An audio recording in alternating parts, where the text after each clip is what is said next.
Genesis chapter 2. So the heavens and the earth were finished, and all the furniture of them. And on the seventh day God ended his work which he had made. And he rested on the seventh day from all his work which he had done. And he blessed the seventh day and sanctified it, because in it he had rested from all his work which God created and made. These are the generations of the heaven and the earth when they were created in the day that the Lord God made the heaven and the earth, and every plant of the field before it sprung up in the earth, and every herb of the ground before it grew.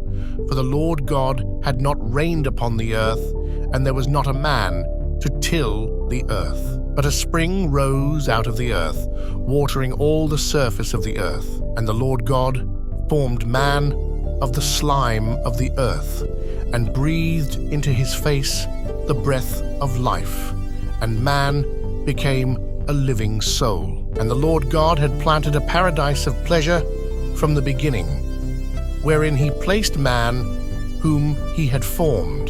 And the Lord God brought forth of the ground all manner of trees, fair to behold and pleasant to eat of.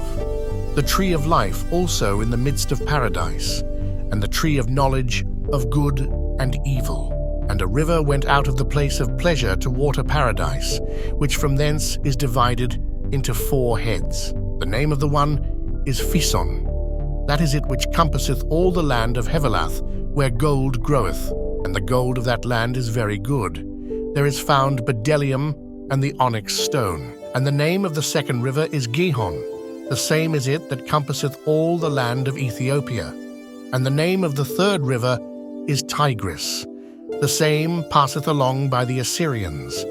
And the fourth river is Euphrates. And the Lord God took man and put him into the paradise of pleasure to dress it and to keep it. And he commanded him, saying, Of every tree of paradise thou shalt eat, but of the tree of knowledge of good and evil thou shalt not eat. For in what day soever thou shalt eat of it, thou shalt die the death.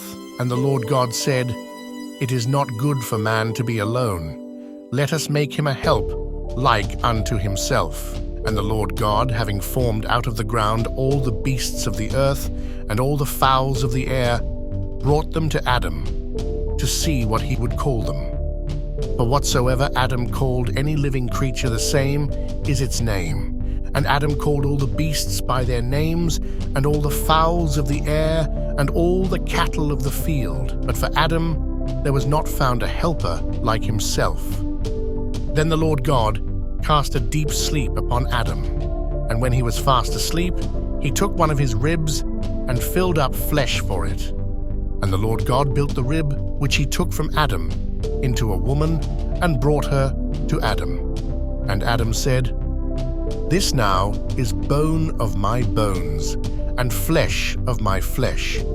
She shall be called woman, because she was taken out of man. Wherefore a man shall leave father and mother, and shall cleave to his wife, and they shall be 2 in one flesh.